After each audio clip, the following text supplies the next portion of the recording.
am on time, so I am starting at 1. I'll wait 5 minutes for people to come and go. So, welcome everybody. Thank you. Good afternoon. We all have been poured into this whole weekend. How's everybody feeling? Good. I feel like when we have conferences or conventions like this, we get all this information. We're like psyched and excited to get back home, and then we get back home. And then life starts like that, right? And then it's the real world again. So the challenge is incorporating all the information that we've gotten, all the knowledge that we've gotten, and balancing that with work, entrepreneurship, with family, spouses, relationships, crazy drama. So we're going to talk about that a little bit. How we are able to take what we've learned and balance it into our lives. I want to start off, so my name is Tamika Johnson. I wasn't sure if I was going to have an intro or not, but you've gone through the ad, you probably know a little bit about me. Tamika Johnson.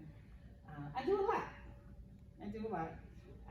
By trade, I am an attorney. I've been practicing for over 17 years now, primarily transactional now. I just released my second book last week on Monday called Balanced Boss, which is part of this theme here. I also have a previous book, 40 Fertility Tips for Women Over 40, trying to have babies, because I had a couple children in my 40s, which is why I'm here. Primarily because that was a big shift later on in life. I also published a magazine called Platinum Magazine. It is all things relationships, business, health, wealth, and entrepreneurship. My husband and I, we finally have our first joint venture together. We are opening up a content creator studio, video and audio podcasting studio, so that's on the agenda as well. 3 kids, my wife, I'm a mother, friend, daughter, all that. Like many of you, we have a lot going on. So I'm going to do a brief intro. It's not going to be brief. It's going to be longer than brief because I want you to really feel why I have come to this place and why wellness and work-life balance is so important to me. This last week, I've been contemplating whether or not I was going to share this or not, and I said to my husband this morning, this last week since Monday to today has probably been the most stressful week that I have had in a very long time. Very, very long time. And so he said, well, do you think that's a good idea? Aren't the people coming? To not have weeks like that? I'm glad he said that. No, because it's not about not having stress. We were always going to have stress. There's always going to be disruptions. There's always going to be something going on, losses, all of it. So the important thing is knowing how to navigate through all of that.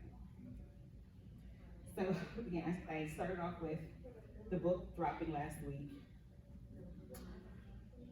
2 days later, my daughter, she's been having some issues with her dad. She's not spoken with her dad in 8 months over something really petty and crazy and stupid.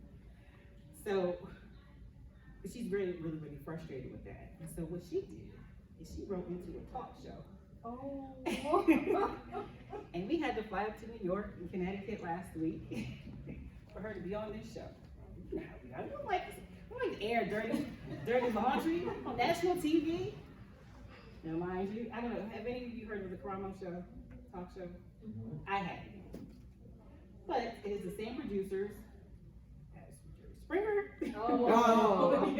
Maury. Oh. Steve Wilkos is the NBC show. So they originally asked me to be on the show. I was like, let me look at the release. I looked at the release. I was like, no, I'm not going. We're not doing this. They said, well, can you at least just do a video, audio recording? Let me see the release.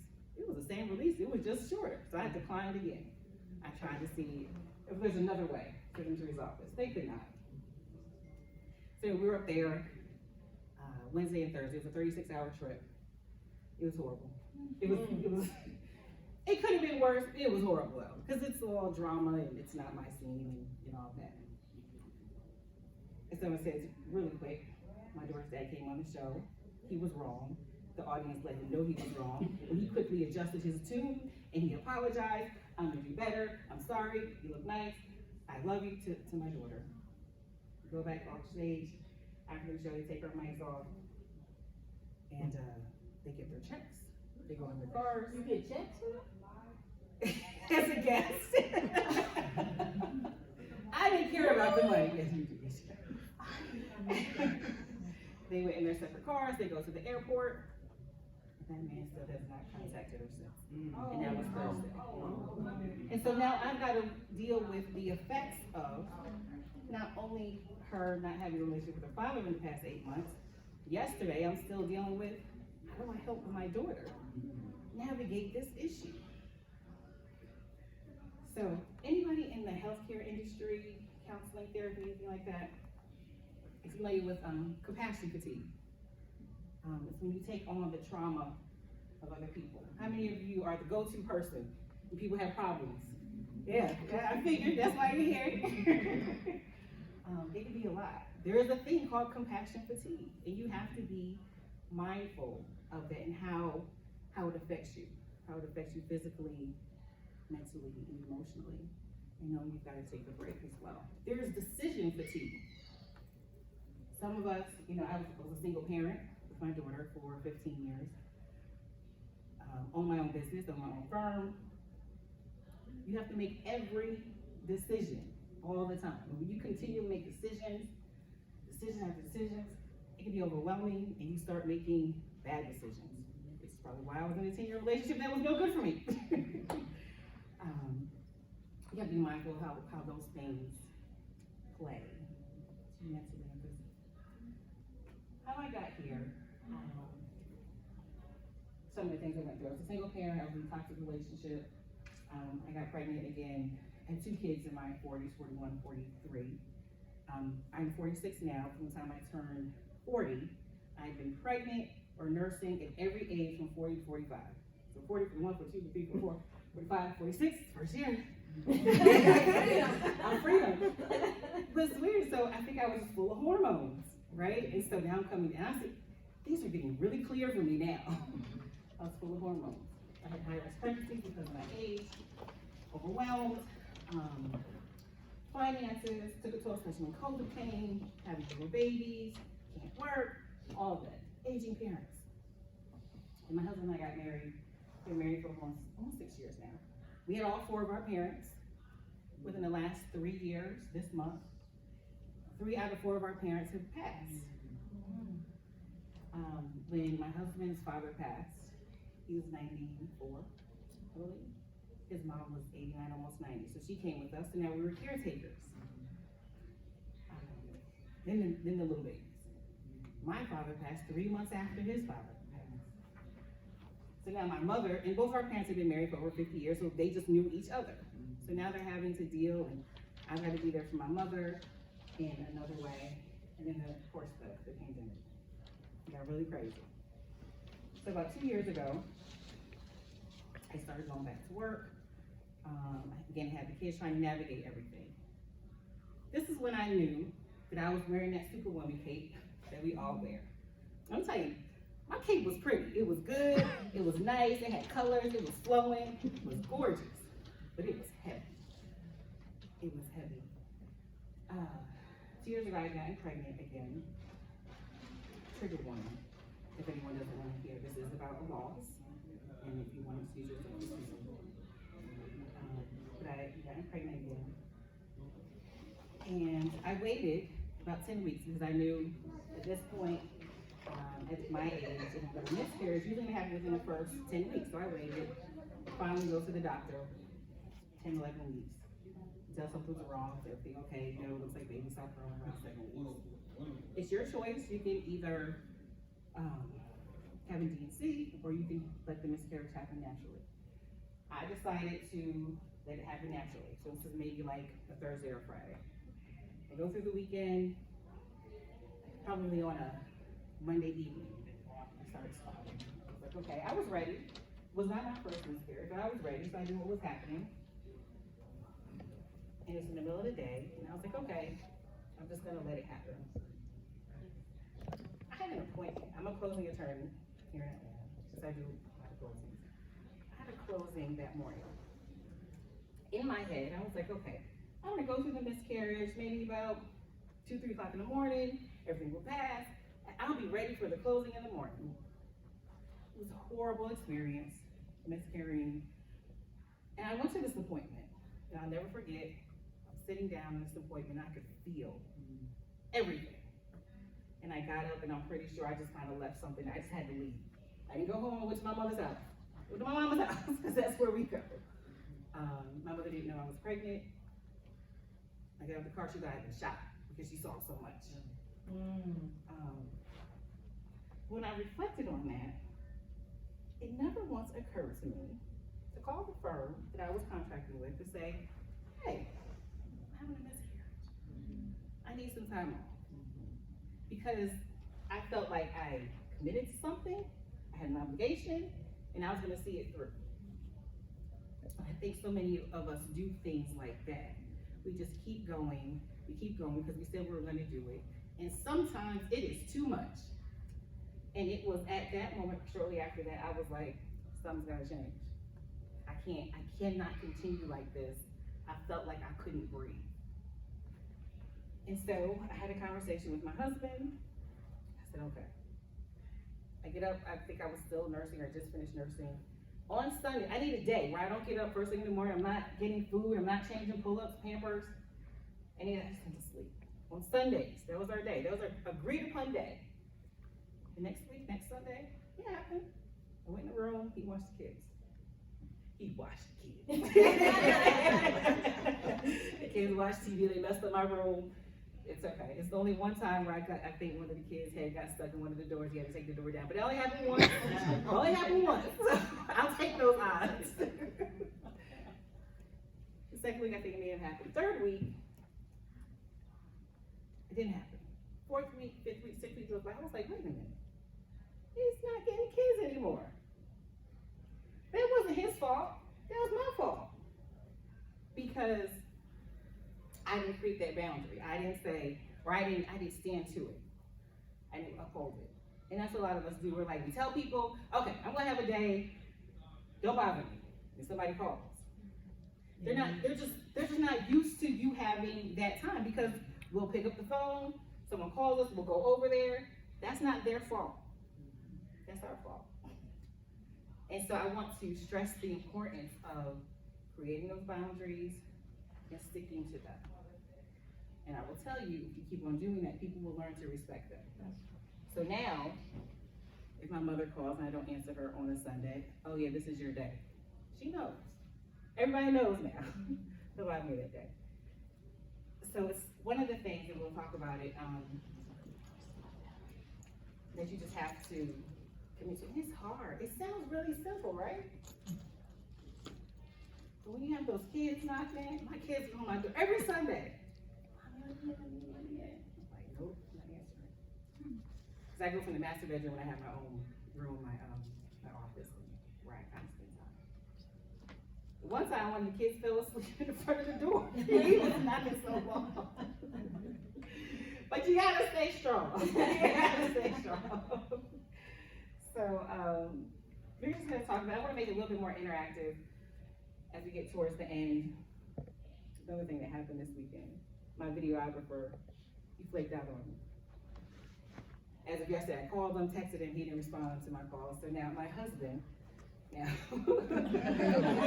taking my phone. He's like, I had notes on my phone, but I can't use them. So. There were some questions that some of you all had asked in the app. I answered them, so you have access to the app. I did put some answers in there last night. There was a poll in there. Let's kind of pause for a minute. I asked one of the poll was, what are your hobbies and interests? And I would just love to know, since this is a pretty small group, some of your hobbies and interests. Outside of reading and traveling, because those are, other than reading and traveling, anybody want to share some of their hobbies that they do on a consistent basis? Yes. I like to sing and I like to dance. That's awesome. How often? Every day? Every week? I'm singing at least 4 times a week, and I'm dancing at least like every weekend. So.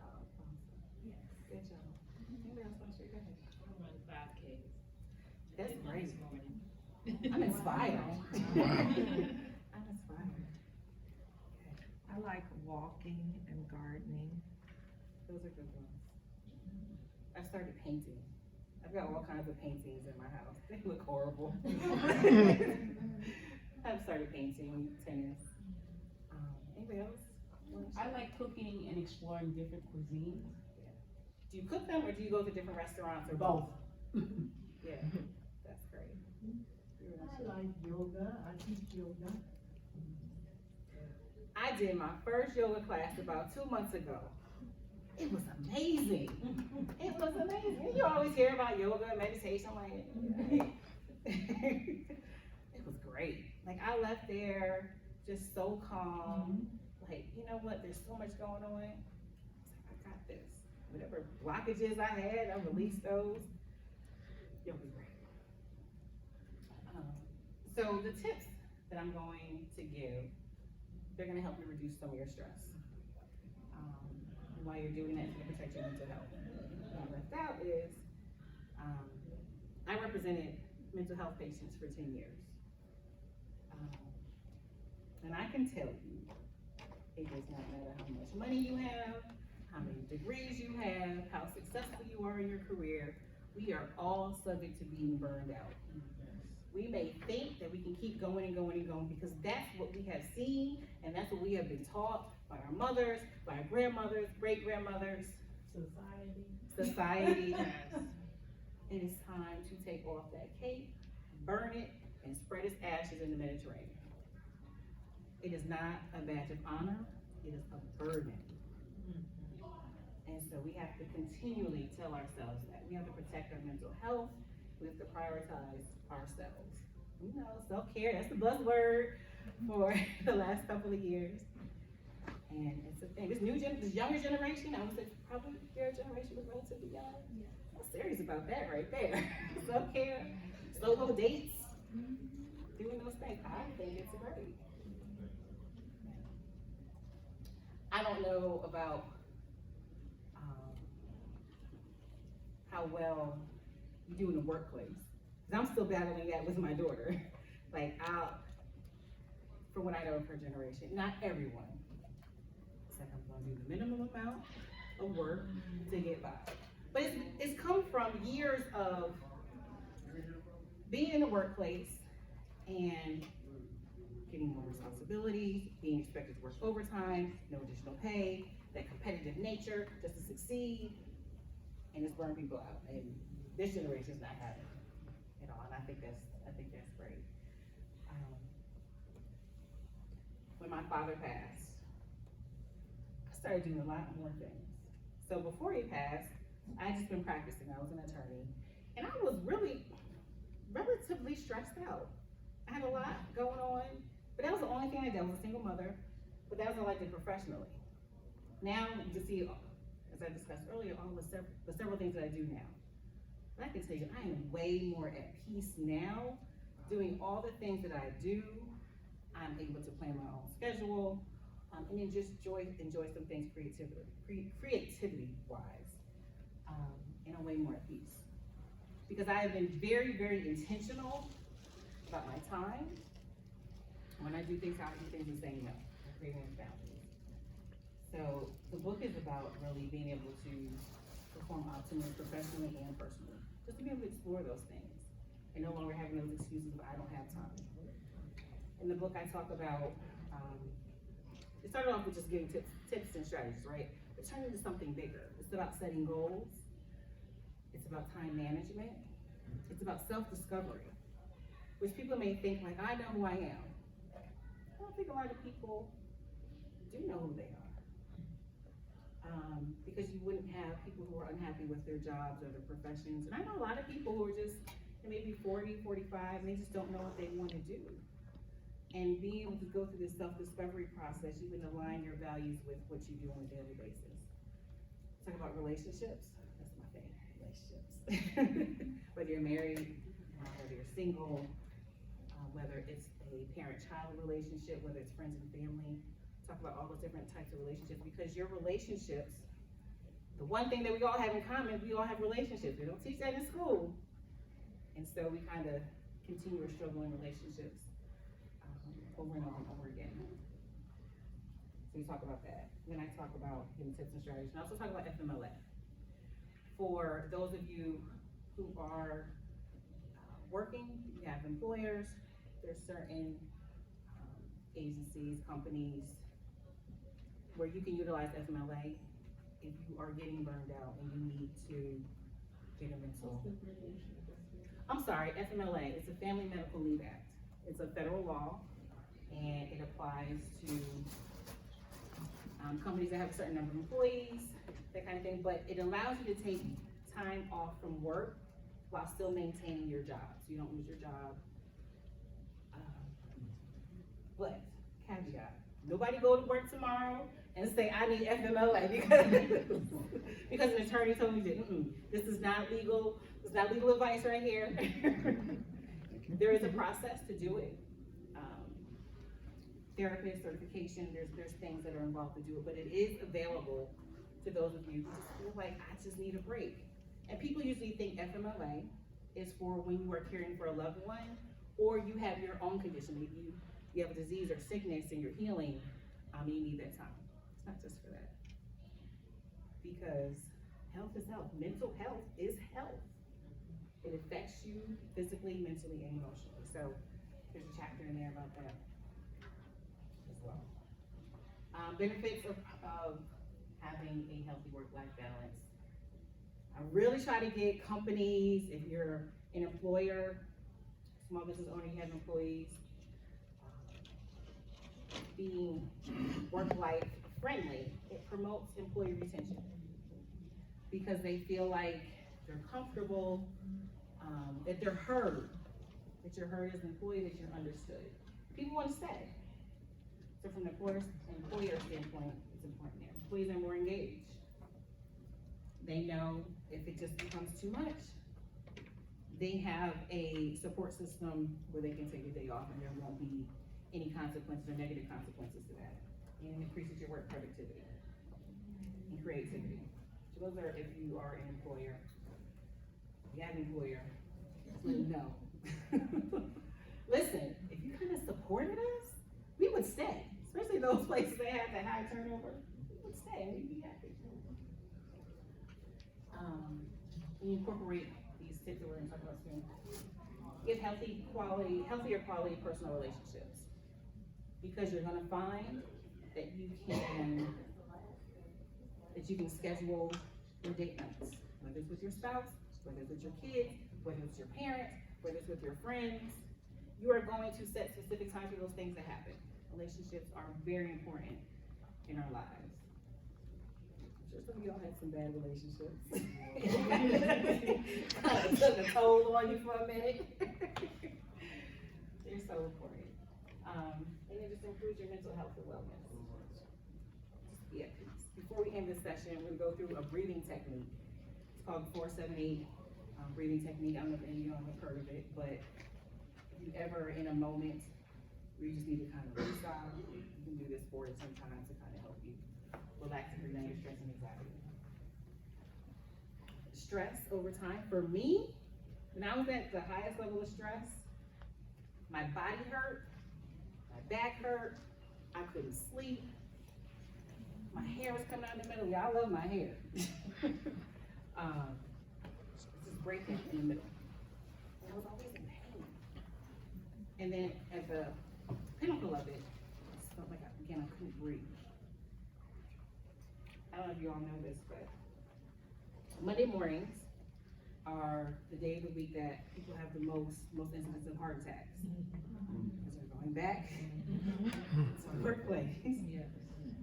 And so, you think things are affecting you, they are. Yes. And so just incorporating some things that bring you joy and peace, so important. Some of the strategies. Eliminate toxic people and relationships. Yes. Yes. Easier said than done, right? It is very simple when you learn to prioritize yourself. Right? Listen, I have been in an on again, off again relationship. I know what it's like. And if you have kids, they see that. And so you don't want want that for them, but for you, you gotta get rid of them. It doesn't matter if it's a significant other, it could be a family member. Sometimes you need to say, you know what? We don't need to speak right now. And you will see how that improves. It's your mental health again. Some of us have some family members. You know, you see that phone number, oh, how much money they asking for? How much they want? How much they need? I did it this past week. I was visiting a cousin last week when I was in New York, and she called another cousin, and her mom. Oh yeah, it'd be good to see you. I was like, because I know they're gonna ask me for money. So I was like, if I can make it, I will. But if I can't, you know, then you understand. Therapy, counseling, and coaching. Those are all 3 different things. I think they're all very important. If I had my way, everybody would go to therapy. I believe we all have some type of trauma growing up, and we need to address it and resolve it. The whole issue with my daughter and her dad, he had childhood trauma from when he came to live with his mom when he was 10. He didn't know her, and he didn't have her in his life for the first 10 years of his life. That played a significant role into his relationship and his dealings with women. He has not much respect for them. He doesn't talk to women the way that he does to men. He doesn't talk to men the same way he talks to women. And I know that because he would not be here if he did. But there's the dynamic that he's never addressed. I've tried to talk to him over the years about it. But until he deals with that, he's not going to be able to have a productive relationship with my daughter or any other woman. Therapy is key. There may be things you don't know about, some things you may know about. Some traumas are worse than others, but we all have it. Counseling is for something that we have going on in our lives currently that we need to address. Coaching is, where do you want to be? What's the next level in this journey of your life? So they're all really, really important. And as you know, hobbies and extracurricular activities are key. What do you find your peace? I saw somebody, anybody in here, do they write flipping houses, investing? Is there anybody in here? That was their hobby? No, okay. Whatever it is, make sure you dedicate some time to do it. I was reading an article, it's a Forbes article, that said, insinuated that you should spend 20% of your time doing a hobby. I did some calculations on that. I was like, that sounds kind of high. I was 24 hours a day, 20%, no, we're not doing that. And so I was like, okay, let's say we slept 8 hours a day. I calculated with that. It was 3.2 hours a day. That was a little excessive for a hobby. I mean, we still do have to work.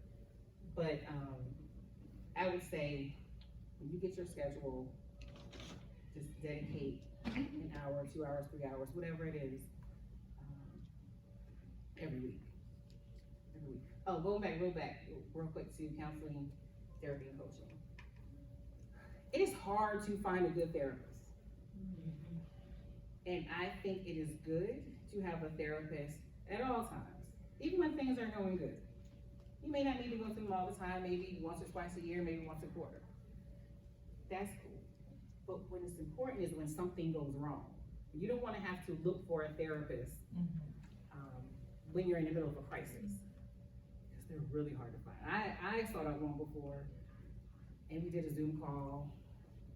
And I knew she was in her dining room, and she didn't even have no judgment, but she didn't even have real curtains. She had just like a towel like over the windows. I heard the TV in the background. I was like, this is not it.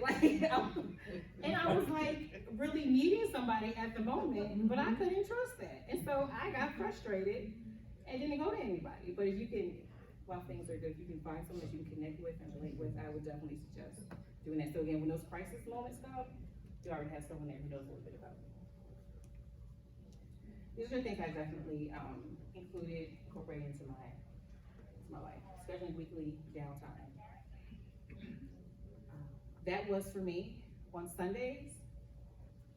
That's my time. You can do it daily. You can do it from 6 o'clock to 7 o'clock at night, whatever it is, and tell people about it. That's the key. You have to tell people about it because they will infringe upon that time. So for me, it's basically up until 12 noon on Sundays where I'm kind of kid-free, and that's just kind of my time. Don't do chores. That's not a time for laundry. That's not a time for cleaning up, right? No, just rest. If you want to sleep, you want to read a book, read a book. You want to watch something on TV, do that. Don't do chores during that time. But schedule it and let other people know. Take a daily cell phone break. And many of you may not be a prisoner of your phone. I am. About a year or two ago, I noticed that my son, he's 5 now, I think he was like 3 at the time. It was during COVID, and I was trying to get some work done, and so I was like giving my kids devices. I didn't want to do it, but I needed to do it. I felt like I needed to do it at the moment. And I noticed at a moment that he started having uncontrollable head movements and tics and shakes. It was only when he was looking at a device. And I was terrified. I took him to the doctor, needed to take him to a neurologist to see what was going on. But I realized when we took away the devices, took away TVs, he didn't do it anymore.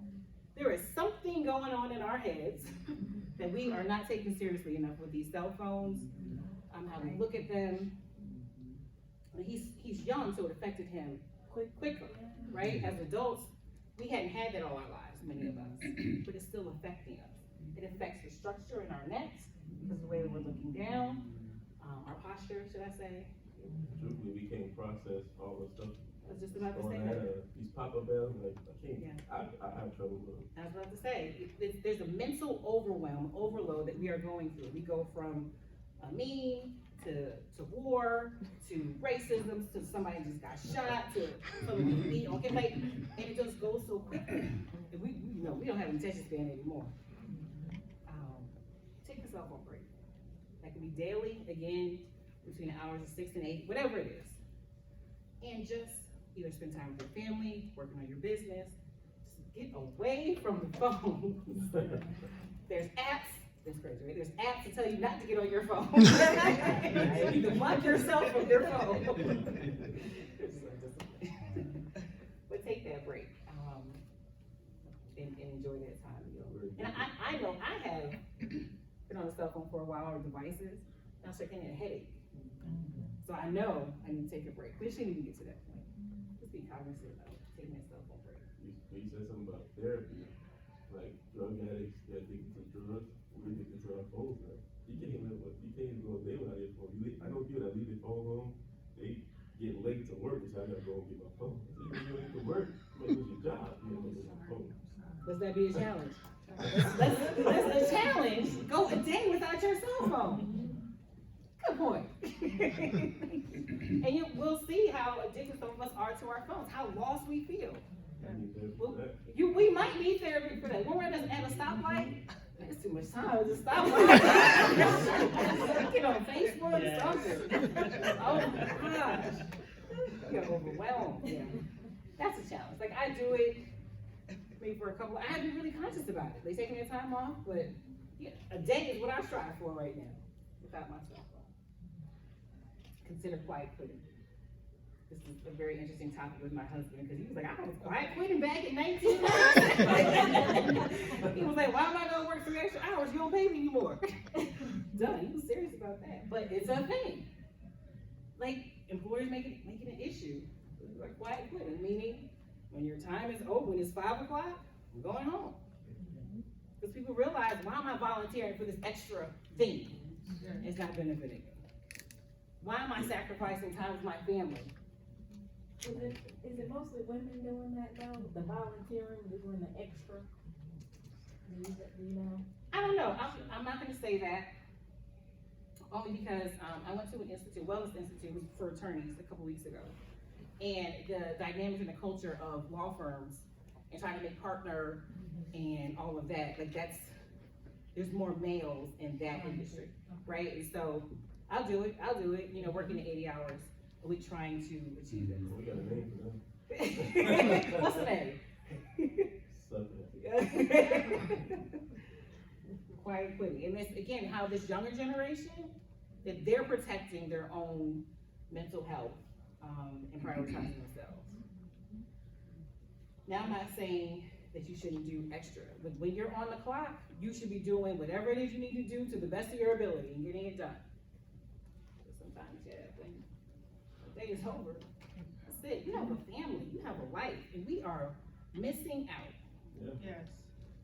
I don't know if you all have heard that joke by Steve Harvey. Years ago, he would say, on weekends, white people have weekends. They go fishing, and they go boating, and they go skiing, and they go that. Black people, we just another 2 days off. We just waiting to get back to work for the same.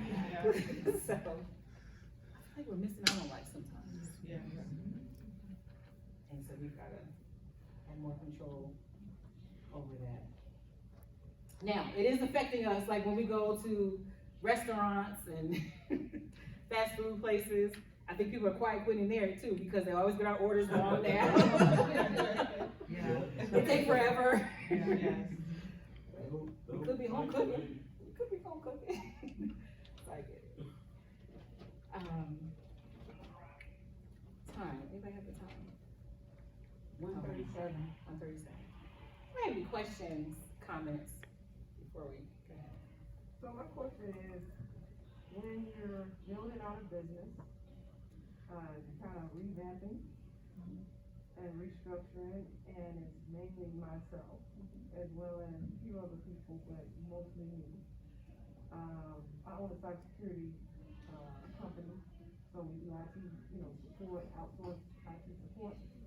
So I have a team now that, it can do the support, but I'm building out everything, so I have to go to events, I gotta, build out, I gotta do some tech every once in a while, I gotta go on site and do this, do that, so it's overwhelming, and, the bills are still due, so if you don't do this, and you don't do that, even though you wanna rest, you really can't, per se, or you got 500 things to do Monday, or whatever day you don't do those days on the weekend.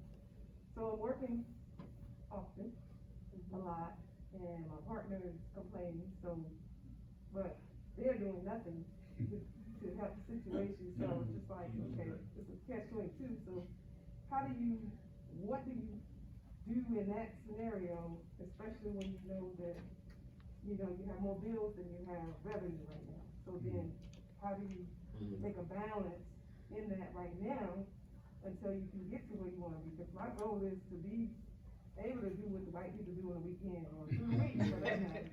If you're not resting, where they teach you, 4-hour work week. So I would love to keep that. So my thing is what do you do until you can get to the point where you can have more boundaries in place? You do the same things that I was talking about. You find an hour a month, or a week, should I say. So you can just kind of mentally rest. The people on your team that you trust, so you don't have to do all of that. Is there someone that can go to the conferences, meetings, that kind of thing, and they record it and give it back to you or follow up? The team that you're building, it's a process, right? Finding people that you trust and are reliable. But that's the goal. So this is part of that life, right? So it's gonna be stressful at times. And so just finding that quiet time, scheduling. Scheduling for me, my calendar, time management, that has been my lifesaver. If it's not on my calendar, it doesn't happen. I have scheduled this past Friday, a girlfriend of mine, she wants to run some things by me, about finding another job and changing careers and all that. I put it on my schedule. It's on my schedule for tomorrow. So if I didn't, I'd forget. Speaking about the schedule, I get anxiety every time I make a schedule, because I know I have to do it. I'm like, man, I don't want to do that. I don't know why.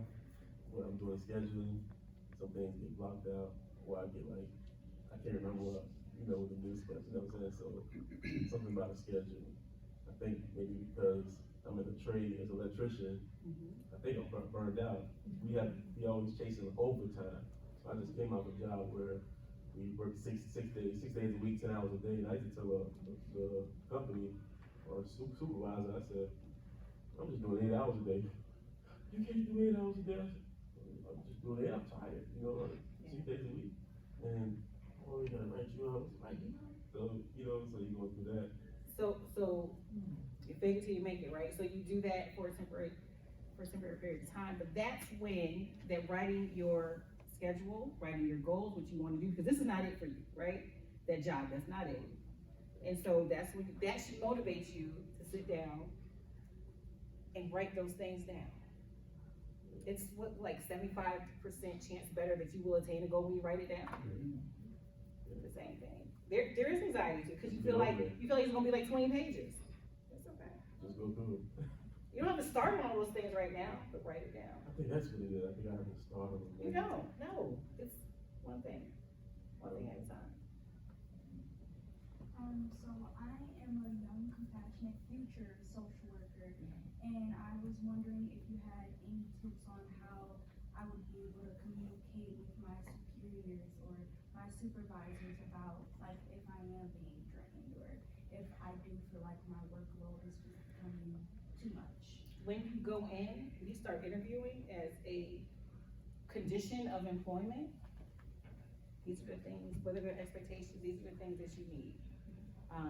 Vacation, I need to work from home, once a week, twice, whatever it is that you need to do. But know the things that you need in order for you to have that balance at work. And communicate that to them.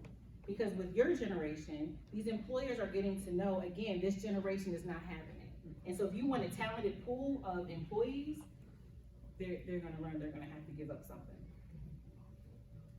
So, yeah, go in the interviews. Right, we're gonna be excessive, but yeah, be reasonable about what those things are. Yes. Yes, that's what I wanna ask, because we use our cell phones so often and we see that our attention span is short, isn't that an indicator perhaps that we really don't use the brain capacity that we have? Like, I understood that we only use 10%, but because our attention span is so short and we cannot devote more if it's over a minute, that's too long. Even for a person old like me, I can't go past that. So it doesn't just tell us that we can do more than what we have been doing. Absolutely. Yeah, it takes an incredible amount of discipline to separate from our phones. But yet you also are training your mind, start reading, take a walk. A 10-20 minute walk outside will do wonders. Vitamin D, it helps us, I don't know when COVID, but vitamin D, we as a people were deficient in vitamin D. My doctor has now put me on a prescription for vitamin D. But walking, and it actually helps with depression. For every 15 minutes that you walk, it reduces your depression levels. Oh, yeah? If you suffer from depression. Anxiety. And don't use your cell phone when you walk. Right. Maybe music, right? You can listen to music, but then put it in your pocket. Audible, I have a question. Yes. So I started a business, bought my first house, and I had a serious health issue at the same time. I'm 65, and I had an extremely toxic relationship. My mother's very toxic, all my life. And I had to separate myself from her. And I had to, because I wanted to save myself. And I don't feel bad about it. Is that okay? Yes. Absolutely. You know what? She's sick, she's sick now, and I can't go to her, but I don't feel bad, and I'm wondering, is that okay? I believe it's okay, but if you want to improve that relationship, if you want to be in a place where you want to see your mother, then you got to create a space for that. If you're not ready for it, you're not ready for it. Have you seen somebody for that? For the No, I've had therapists before, and I need to find one. I live in California, and and I need to make that time to find someone to talk to. In this book, I have a list of apps for time management, setting goals and all that. But there's also a list of resources for therapists Oh, okay. in here as well. It's actually available on Amazon. They actually shipped the copies I was gonna have here today. They shipped them this morning. They made it here this morning, but I wasn't home. But it is available on Amazon, but, Yeah, did you put the name of your book out? oh, it Oh, is, that's your website down there to me? it's on Amazon. It's called Balance Boss. Oh, And subtitle is Work-Life Balance Tips and Strategies to Pursue your professional goals and personal interests. And it goes through all the chapters I spoke about earlier. But, and I'll tell you something, so again, a few weeks ago, I was at a wellness institute, and we had, someone who was doing meditation, I think, something like that. She said, I want you to think about people make you happy, people you admire, and I want you to think about a person that you have a relationship that is not the best and it causes you anxiety. And share it with your partner, who's the person sitting next to you. And I remember thinking, I don't have anybody like that. I just don't have, at this point in my life, I have, but at this point in my life, I don't have anybody like that, that I just don't wanna talk to, I don't deal with. And I think I just built those boundaries around me where I don't have it. But then I talked to the woman afterwards, and I said, look, I didn't have anybody to share. No person comes to my mind. Either I have this down to a science, or I'm really messed up. Because that means I cut off people so well that they don't affect me. And she was like, no, that's good. Like, you have created a space where you don't allow that negativity into your life. And I don't now. Again, I'm way more at peace, a lot more going on. I don't allow it to come in. And so if that's what you need to do to protect your space, that's what you do until the time is right, until you feel it. You have a question? Oh, my question was how to find a therapist, but you already said that there's like a list of resources. There's lots of resources in the book, but you can also probably go online. I don't promote one specifically, but they're out there. Before we go, 478, if you are in a place. The number? We're gonna do a breathing technique real quick. We're running out of time. 478 is called 478.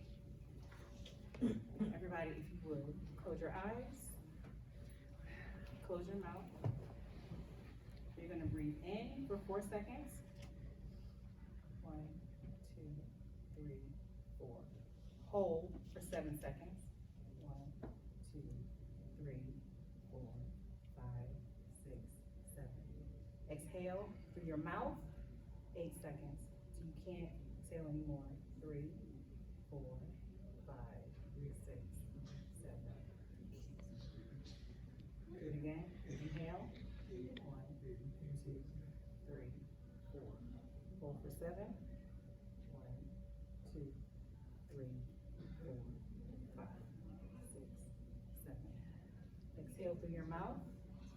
8. 1, 2, 3, 4, 5, 6, 7, 8. One more time.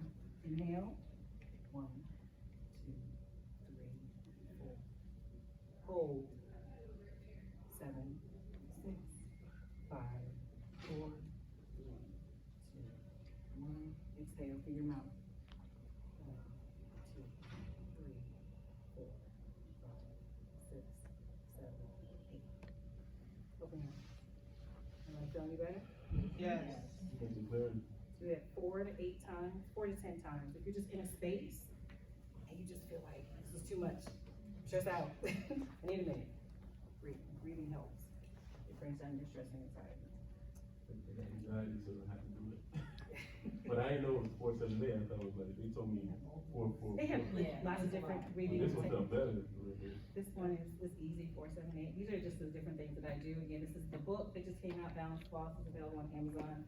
This is the magazine that I have. It was a print edition, it's now a digital version. Check that out. If you are an entrepreneur, if you want to be featured, I interview entrepreneurs, small businesses all the time to feature on the website and the magazine. So give me a call or email me, check out the website, and I'll get you in. And Johnson Law Practice is my firm. Thank you so much. If you have any questions, I'll be in the back. I didn't want to break away from these people. There's good sessions. No, I said I didn't want to break up.